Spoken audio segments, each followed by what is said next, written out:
నమస్కారం. వార్తలకు స్వాగతం. ముందుగా ముఖ్యాంశాలు.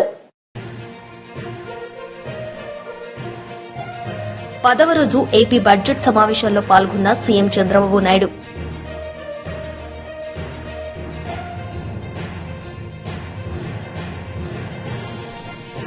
TPCC chief Mahesh Kumar Goud media సమావేశం, పలు అంశాలపై వివరణ. శాసనసభ బడ్జెట్ సమావేశాలు ప్రారంభమయ్యాయి. రాష్ట గవర్నర్ జిష్ణుదేవ్ వర్మ ఉభయ సభలను ఉద్దేశించి ప్రసంగించారు. గవర్నర్ శాసనసభకు విచ్చేసిన సందర్భంగా శాసనమండలి చైర్మన్ గుత్తా సుఖేందర్ రెడ్డి, శాసనసభ సభాపతి గడ్డం ప్రసాద్ కుమార్, ముఖ్యమంత్రి ఏ రేవంత్ రెడ్డి, ఇతర ముఖ్యులు వారికి సాదరంగా స్వాగతం పలికారు.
పదవ రోజు ఏపీ బడ్జెట్ సమావేశాల్లో పాల్గొన్న సీఎం చంద్రబాబు నాయుడు ఈ సందర్భంగా ఆయన ప్రసంగించారు.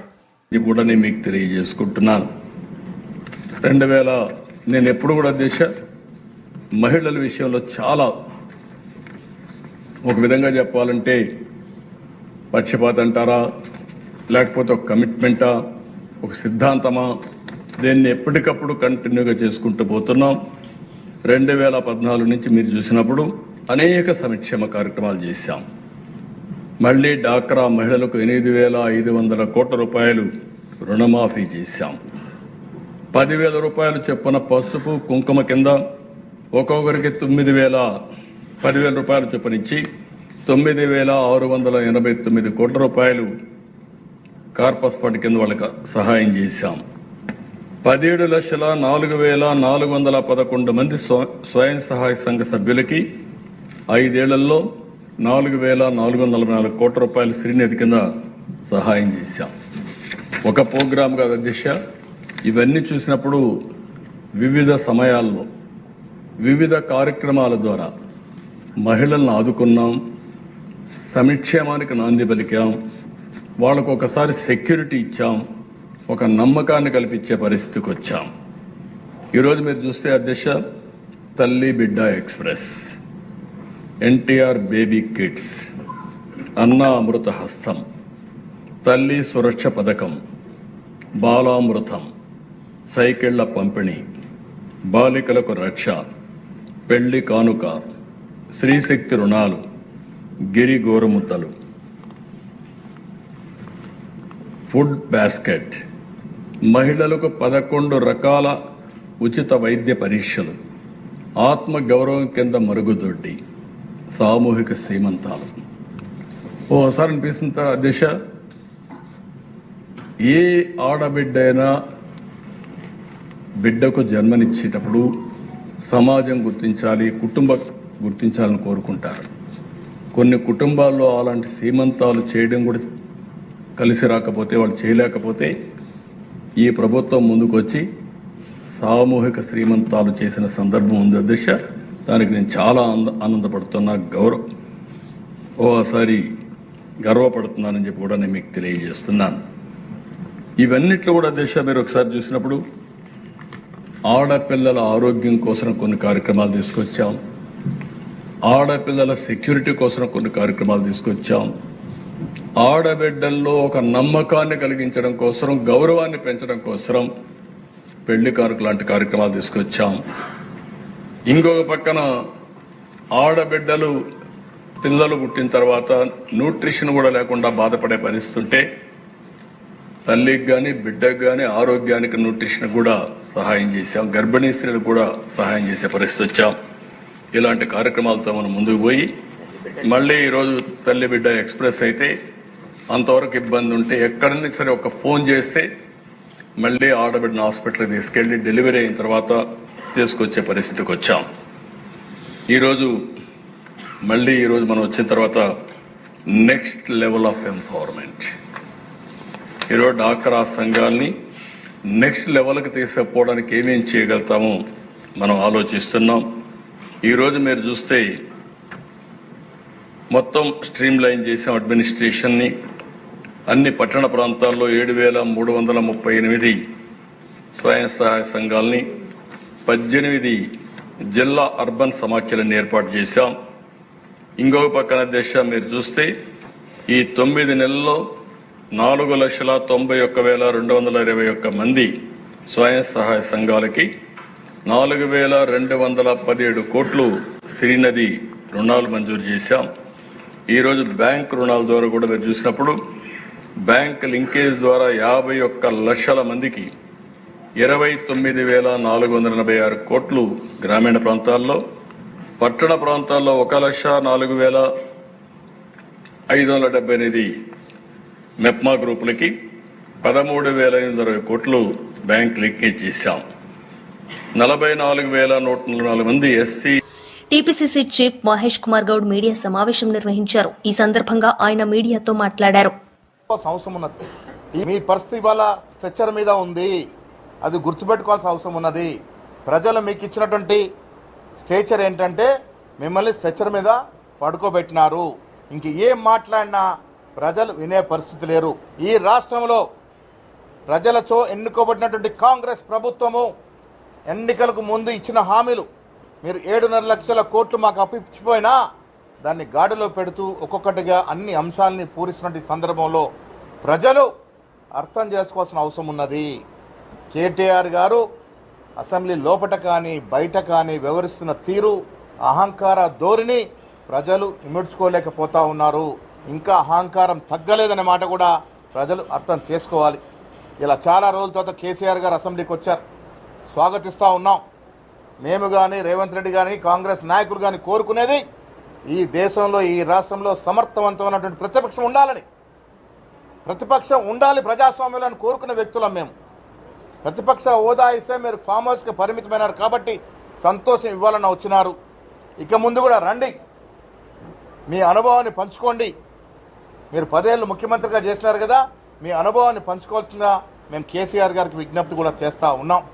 వచ్చే రోజుల్లో బీఆర్ఎస్ నాయకులు అర్థం చేసుకోవాల్సింది, అసెంబ్లీ లోపల గోల చేసి గాయ చేసి మొగన్ని కొట్టి మొరకెత్తినట్టు నటిస్తే తెలంగాణ ప్రజలు విఘ్నులు. మీ మాటలకు లొంగే ప్రసక్తే లేదు. ఈ దేశ చరిత్రలో అత్యంత తక్కువ సమయంలో అత్యంత ప్రజాధనాన్ని దోపిడీ చేసిన కుటుంబంగా కేసీఆర్ కుటుంబం నామోదయ్యింది. ఇది ఎవ్వరూ కాదనలేరు. దేశ చరిత్రలో అత్యంత హీనంగా ప్రభుత్వ సొమ్మును కొల్లగొట్టిన మీ కుటుంబం ఇంకా రాజకీయంగా ఈ తెలంగాణ ప్రజలు ఆదరిస్తారనుకుంటే అది అవివేకమే తప్ప భవిష్యత్తు లేదన్న మాట కూడా ఈ సందర్భంగా మనం చేస్తా ఉన్నాం. నేను కేటీఆర్కి సవాల్ విసురుతున్నా, తెలంగాణ తల్లి కానీ రాజీవ్ గాంధీ విగ్రహం కానీ ముట్టుకొని చూడు, కాంగ్రెస్ కార్యకర్తలు బట్టలు ఉడదీసి కొడతారు. రాజీవ్ గాంధీ దేశం కోసం ప్రాణాలు అర్పించినట్టు త్యాగమూర్తి, భారత రత్న. మీ కుటుంబం ఈ దేశం కోసం ఏం చేసిందయా? కేసీఆర్ చరిత్ర తెలియదా మాకు? కేసీఆర్ గత చరిత్ర తెలియదా? నీ ప్రస్తుత చరిత్ర తెలియదా? తెలంగాణ తల్లి, తెలంగాణ ప్రజలు ఆరాధించుకున్న తల్లిగా దైవం. ఆ దైవాన్ని ముట్టుకుంటే మస్ అయిపోతా తప్ప ఇంకేం ఉండదనే మాట కూడా సందర్భంగా మనం చేస్తా ఉన్నాం. గవర్నర్ స్పీచ్ లో రైతు వేదికలు మీ ప్రభుత్వం కట్టిందని చెప్పారు. రైతు వేదికలు కట్టి ఏం ఉద్ధరించినారు? రైతులు నడ్డి విరిచిన మీరు రైతు వేదికలు కట్టి ఏం సాధించినారు? ఇలా నిజంగా రైతుకు న్యాయం జరుగుతుంది అంటే మా ప్రభుత్వంలోనే. మీరు 10 ఏళ్ళు విడతలుగా ఇచ్చినట్టు రైతు రుణమాఫీ ఎంత? కేటీఆర్ గారు సవాల్ విస్తున్నాం, రండి ఛాలెంజ్ చేస్తా ఉన్నాం, డిబేట్ పెట్టుకుందాం. మీరు ఇచ్చిన సొమ్మంతా కూడా 28,000 కోట్లు దాటలే, అది 10 ఏళ్లలో. మేము 9 మాసాల్లో ఇచ్చినటువంటి రుణమాఫీ 22,000 కోట్లు ఇంకా ఇస్తామనే మాట కూడా చెప్తా ఉన్నాం.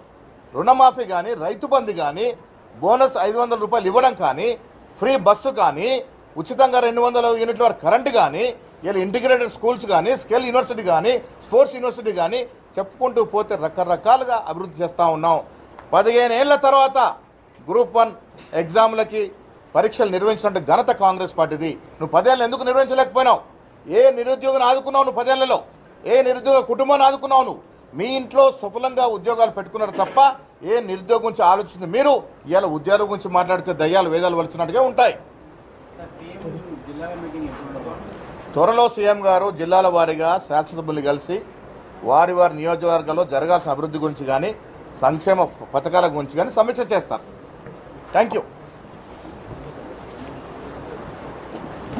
నాతో పాటు ఆది శ్రీనివాస్ గారు,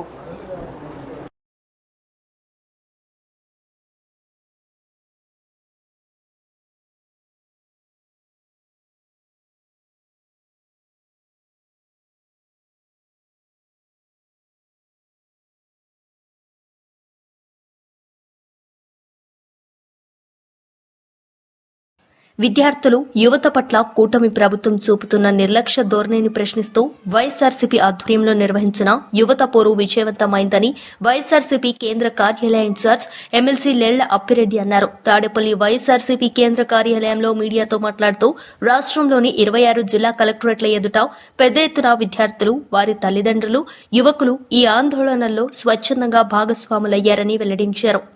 యువతతోనూ అదేవిధంగా విద్యార్థుల తల్లిదండ్రులతో, పార్టీ కార్యకర్తలతో కలిసి రాష్ట్ర వ్యాప్తంగా 26 జిల్లాల్లో కూడా యువత పోరు పేరుతో కార్యక్రమాన్ని తీసుకొని ఈరోజు కలెక్టర్ ఆఫీసుల్లో కలెక్టర్లకు మెమోరాండాలు ఇచ్చే కార్యక్రమాన్ని తీసుకుంటే నిజంగా ఆశ్చర్యం కలిగింది మాకందరికి కూడా. ఎందుకంటే మేము పెద్దగా జన సమీకరణ చేసినటువంటి పరిస్థితి లేదు. కానీ ఇవాళ ఈ రాష్ట్రంలో ఉన్నటువంటి విద్యార్థి లోకం, యువత, వారితో పాటుగా విద్యార్థుల తల్లిదండ్రులు, వీరితో పాటుగా ఈ ప్రభుత్వం అప్రజాస్వామికంగా ముందుకు సాగుతూ ఉంది.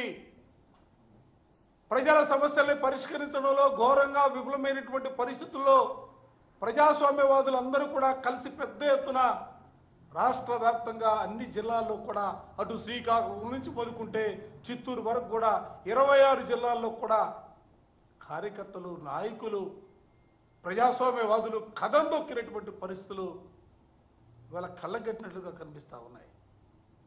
దేశంలో చాలా రాష్ట్రాల్లో చాలా ప్రభుత్వాల అధికారంలో పనిచేసినటువంటి పరిస్థితులు ఉన్నాయి. కానీ ఎక్కడా కూడా 9 నెలల కాలంలోనే ప్రజల నుంచి ఇంత తిరుగుబాటు వచ్చినటువంటి పరిస్థితులు కూడా ఎక్కడా కూడా చరిత్రలో మనం చూడాలా.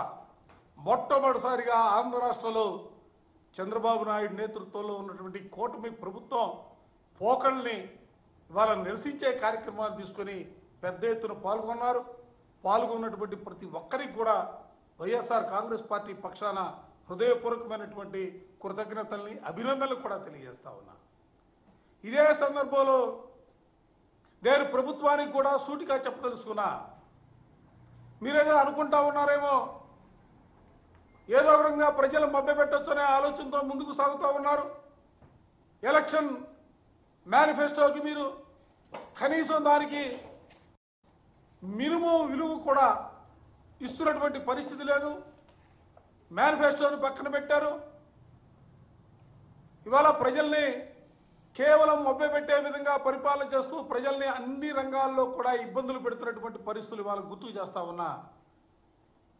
మీకు అసలు మనసుందా అని అడుగుతా ఉన్నా. ఫీజు రింబర్స్మెంట్ విధానం ద్వారా ఈ రాష్ట్రంలో చదువుకున్నటువంటి పిల్లలు ఎక్కడి నుంచి వచ్చారని అడుగుతా ఉన్నా. అట్టడుగు సమాజంలో అట్టడుగు ఉన్నటువంటి వర్గాలు, పేదరికంతో చదువుకు దూరం అవుతున్నటువంటి వర్గాలు, ఆ వర్గాల నుంచి డాక్టర్లు చేయాలా, ఇంజనీర్లు చేయాలా, కలెక్టర్లు, ఐఏఎస్ ఐపీఎస్ లాంటి చదువులు చదువుకోవడానికి అవకాశాలు కల్పించాలా.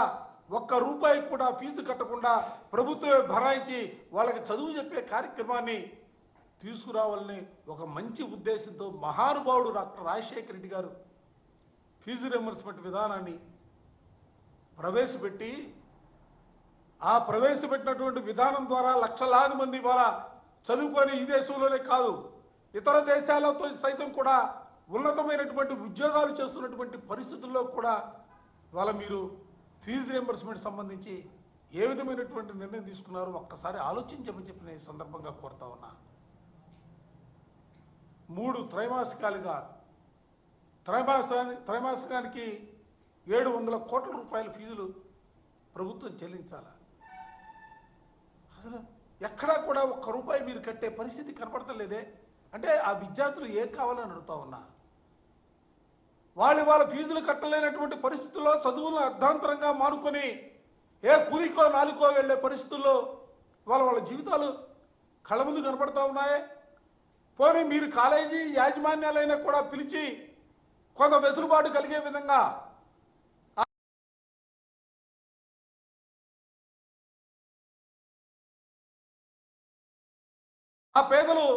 ఆ పేద విద్యార్థులు చదువుకోవడానికో పరీక్షలు రాయడానికో అవకాశాలు కల్పించాలనే కనీస ఆలోచన కూడా చేయాలి కదా. వాళ్ళ జీవితాలు ఎటుపోయినా కూడా మాకు సంబంధం లేదనే భావంతో ఈ రోజున మీరు ఫీజు రింబర్స్మెంట్ విధానానికి తిలోదకాలు ఇచ్చారే. 11 లక్షల మంది విద్యార్థులు ఈ రాష్ట్రంలో చదువుకుంటా ఉన్నారే. వాళ్ళ భవిష్యత్తు ఏందని అడుగుతా ఉన్నా. వాళ్ళు చదువులు మానుకొని పళ్ళుకు వెళ్తూ ఉంటే, కూలి పళ్ళుకి వెళ్తూ ఉంటే, చిన్న చిన్న ఉద్యోగాల్లో వాళ్ళు పనిచేయడానికి తాపత్రపడతా ఉంటే ఆ పిల్లల తల్లిదండ్రుల పరిస్థితి ఏంటని అడుగుతా ఉన్నా. వాళ్ళు ఏం చేయాలని అడుగుతా ఉన్నా. ఈ సమస్యకు పరిష్కారం ఎక్కడుందని అడుగుతా ఉన్నా. పరిష్కరించవలసినటువంటి మీరు ముఖ్యమంత్రి హోదాలో ఉండి పేదల మాజీ మంత్రి కేటీఆర్ మీడియా సమావేశం నిర్వహించారు. ఈ సందర్భంగా ఆయన మాట్లాడారు. లేదా రాబోయే బడ్జెట్లో ప్రజలకిచ్చిన 420 హామీలు 420 హామీలు ఏవైతున్నాయో ఈ ప్రభుత్వం మరి ఆ 420 హామీలు 6 గ్యారంటీల గురించి ఏమైనా కొత్త విషయాలు చెబుతారేమో, లేదా గత 15 నెలల పేలవమైన అట్టర్ ఫ్లాప్ పరిపాలన ఏదైతే ఉందో దాని గురించి ఏమైనా ప్రాయశ్చిత్తం చేసుకునే విధంగా ప్రసంగం ఉంటుందేమో గవర్నర్ గారిదని చెప్పి మేమందరం కూడా భావించినాం, ఆశించినాం. కానీ ఇది గవర్నర్ గారి ప్రసంగం లాగా లేదు. ఒక మాటలో చెప్పాలంటే గాంధీ భవన్లో కాంగ్రెస్ కార్యకర్తల ప్రెస్ మీట్ లాగా ఉంది తప్ప గవర్నర్ గారి ప్రసంగం లాగా మాత్రం లేదు. పాపం పెద్ద ఆయన గవర్నర్ గారి నోటెంబడ కూడా చాలా అబద్ధాలు, 1 కాదు 2 కాదు, ఎన్నో అబద్ధాలు, ఎన్నో అర్ధసత్యాలు, ఎన్నో అసత్యాలు కూడా పాపం వారి నోటెంబడ కూడా పలకాల్సి రావడం మేము కూడా బాధపడతా ఉన్నాం. కాంగ్రెస్ సర్కారు యొక్క ఘోర వైఫల్యం వల్ల ఈరోజు రాష్ట్రంలో రైతాంగం ఆందోళనలో ఉంది. ఎక్కడికక్కడ పంటలు ఎండిపోతున్నాయి. రైతులు ఇప్పటికే 480 పైచిలకు మంది రైతులు ఆత్మహత్య చేసుకున్నారు. వాళ్లకు కనీసం ఒక్క మాట, వాళ్లకు సాంత్వన చేకూర్చే మాట, వాళ్లకు ఉపశమనాన్ని ఇచ్చే మాట, వాళ్ళకు భరోసానిచ్చే ఒక్క మాటనన్నా గవర్నర్ నోటెంబడి వస్తుందేమో. పంటలు ఎండిపోకుండా కాపాడుతాం, నీళ్ళు ఇస్తాం, బుద్ధి తెచ్చుకున్నాం, ఇకనైనా బుద్ధితో మెదులుతామని చెప్పి ఒక్క మాటన్నా చెప్తారేమో అనుకున్నాం. ఒక్క మాట కూడా వారి నోటెంబడ రాలేదు. అసలు ఈ రోజు వరకు రాష్ట్రంలోని ఏ గ్రామంలో కూడా 25 నుంచి 30% మించి రుణమాఫీ జరగలేదు. ఇది నిర్వివాదం. ఇది మేము శాసనసభలో పోయిన సమావేశాల్లోనే అడిగినాం. ముఖ్యమంత్రి గారు సొంత ఊరికి పోదామా, సొంత నియోజకవర్గానికి పోదామా, ప్లేసు డేటు టైము మీ ఇష్టం, ఊరు కూడా మీ ఇష్టం. ఒక్క ఊళ్ళే 100% రుణమాఫీ అయితే మేమందరం రాజీనామా చేసిపోతామని చెప్పి కూడా చెప్పినాం. కానీ మళ్ళీ ఈరోజు గవర్నర్ గారి నోటెంబడ రుణమాఫీ అయిపోయింది, లక్షలాది మంది రైతులు సంతోషంగా ఉన్నారు అని చెప్పి అబద్ధాలు చెప్పించి గవర్నర్ గారి స్థాయిని కూడా దిగజార్చి ఈ కాంగ్రెస్ ప్రభుత్వం మళ్ళొక్కసారి తన భ్రష్టత్వాన్ని, తన నీచత్వాన్ని బయటపెట్టుకుంది. పెట్టుబడి సాయం అందని రైతులు, రుణమాఫీ కాక, పెట్టుబడి సాయం జరగక, కేసీఆర్ గారి టైంలో ఉండే రైతు బంధును కూడా కనీసం అమలు చేసే పరిస్థితి లేక ఆగమాగమైపోతుంటే ఇవాళ రైతు బంధు మొత్తం అందింది. అది మాత్రమే కాకుండా రైతు కూలీలకు కూడా సాయం చేస్తున్నామని చెప్పి గవర్నర్ గారి నోటెంబడ ఇవాళ అబద్ధాలు చెప్పించడం అంటే గవర్నర్ గారికి కూడా అవమానం. ఇది వారు కూడా గుర్తించాలని చెప్పి కూడా మేము కోరుతా ఉన్నాం. సాగునీటి సంక్షోభం రోజు రోజుకు తీవ్రమవుతా ఉంది. కేవలం కేసీఆర్ గారి మీద గుడ్డి ద్వేషంతో, మా పార్టీ మీద గుడ్డి కోపంతో అక్కడ మేడిగడ్డను రిపేర్ చేయకుండా 15 నెలలు ఎండబెట్టడం వల్ల ఇవాళ మొత్తం గోదావరి పరివాహక ప్రాంతంలో ఎండిపోతున్న ప్రతి ఎకరా పంటకు బాధ్యత తీసుకోవాల్సింది రేవంత్ రెడ్డి అనే ఈ ముఖ్యమంత్రి. రేవంత్ రెడ్డి అనే చేతగాని ముఖ్యమంత్రి వల్ల ఈరోజు రాష్ట్రంలో లక్షలాది ఎకరాల్లో పంటలు ఎండిపోతుంటే, ఆ పంట ఎండిపోయి అవస్థలు పడుతున్న రైతులు, తమ పొలాన్ని నిప్పు పెట్టుకుంటున్న రైతులు, తమ పొలంలో ఇలా గొర్రెలను మేకలను మేపుతున్న రైతులు వాళ్ళు ఎదురు చూసిండ్రు గవర్నర్ గారి ప్రసంగం నుంచి. ఒక్క మాటన్న వస్తదేమో, మేం పంటలను ఎండిపోకుండా కాపాడుతాం, మేమున్నాం, ఈ ప్రభుత్వం భరోసా ఇస్తున్నది, మీకు రిపేర్ చేస్తాం మేడిగడ్డను, ఇన్ని రోజులు కేసీఆర్ గారి మీద గుడ్డి కోపంతో తప్పు చేసినాం అని ప్రాయశ్చిత్తం చేసుకుంటారు అనుకున్నాం. ఆ సోయి కూడా ఈ ప్రభుత్వానికి లేదు. కనీసం ఒక్క మాట మాత్రంగా కూడా ఎండుతున్న పంటలు, సాగునీటి సంక్షోభం, 480 మంది రైతుల ఆత్మహత్యలు, వాటి గురించి ఒక్క మాట కూడా మాట్లాడకపోవడం అంటే రేవంత్ రెడ్డి ప్రభుత్వం యొక్క ప్రాధాన్యతలు ఎట్లా ఉన్నాయో దీన్ని బట్టే అర్థం చేసుకోవచ్చు. ఇవాళ భారతదేశంలో బహుశా ఏ రాష్ట్ర సెక్రటేరియట్ లో జరగని అత్యంత ఘోరమైన, నీచమైన పరిస్థితి మన రాష్ట్ర సెక్రటేరియట్ లో జరిగింది. 20% కమిషన్. తాడేపల్లిలో వైఎస్ఆర్సీపీ ఫార్మేషన్ డే వేడుకలను పార్టీ నాయకులు ఘనంగా జరుపుకున్నారు. ఈ సందర్భంగా మాజీ సీఎం జగన్ మాట్లాడారు. కూడా వెళ్ళొచ్చు,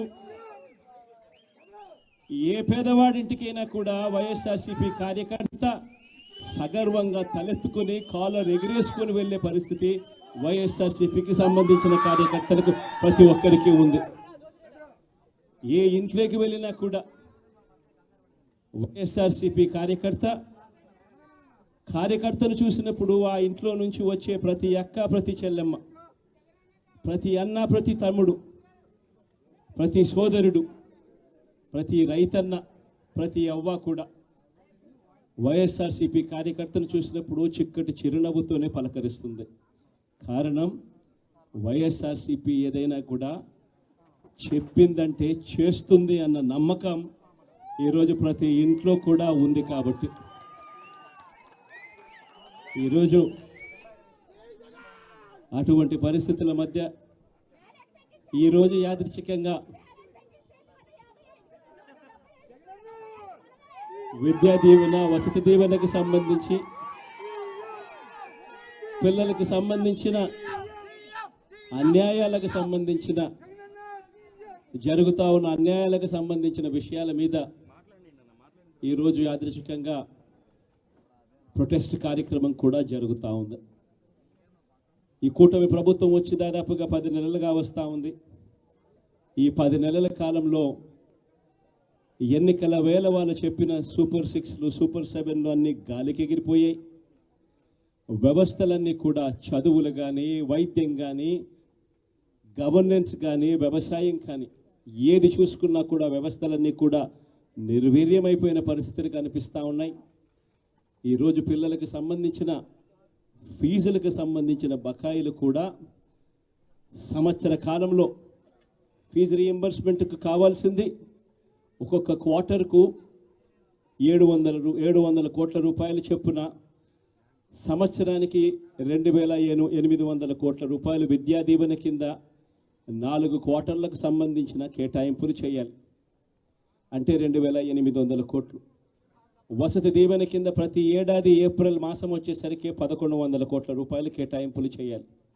అంటే గత ఏడాది ఈ 1100 కోట్లు, 2800 కోట్లు, ఈ రెండింటికి సంబంధించి 3900 కోట్ల రూపాయలకు కేటాయింపులు చేసి, ఖర్చు చేసి పిల్లల చదువులను ప్రోత్సహించాల్సిన పరిస్థితిలో ఈ ప్రభుత్వం చేసింది ఏమిటి అనంటే, కేవలం 700 కోట్ల రూపాయలు మాత్రమే ఇచ్చి చేతులు దులుపుకున్న పరిస్థితులు.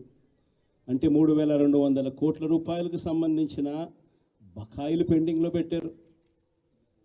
అదే మాదిరిగా మళ్ళీ ఈ సంవత్సరం 2025-26కు సంబంధించిన ఈ సంవత్సరానికి సంబంధించి ముందుకు పోవడానికి ఈ సంవత్సరానికి సంబంధించిన విద్యా దీవెన కింద 4 కోట్లు, ఈ విద్యా దీవెనకు సంబంధించి ఈ 2,800 కోట్లు మళ్ళీ కావాలి, 1,100 కోట్లు వసతి దీవెన కింద కావాలి. ఇవన్నీ కూడా కలిపితే మరో 3,900 కోట్లు. సో ఆ 3,200 కోట్లు, ఈ 3,900 కోట్లు దాదాపుగా 7,100 కోట్ల రూపాయలకు సంబంధించిన పిల్లలకు సంబంధించిన చదువులకు సంబంధించిన కేటాయింపులు చేసి చదువులను ఆదుకోవాల్సింది పోయి, పిల్లలను ఆదుకోవాల్సింది పోయి కేవలం 2,600 కోట్లు మాత్రమే కేటాయింపులు చేశామన్నట్టుగా చేసి పిల్లల చదువులతో ఆడుకుంటా ఉన్న ఈ ప్రభుత్వానికి బుద్ధి చెప్పే కార్యక్రమం పిల్లలతో పాటు, పిల్లల తల్లిదండ్రులతో పాటు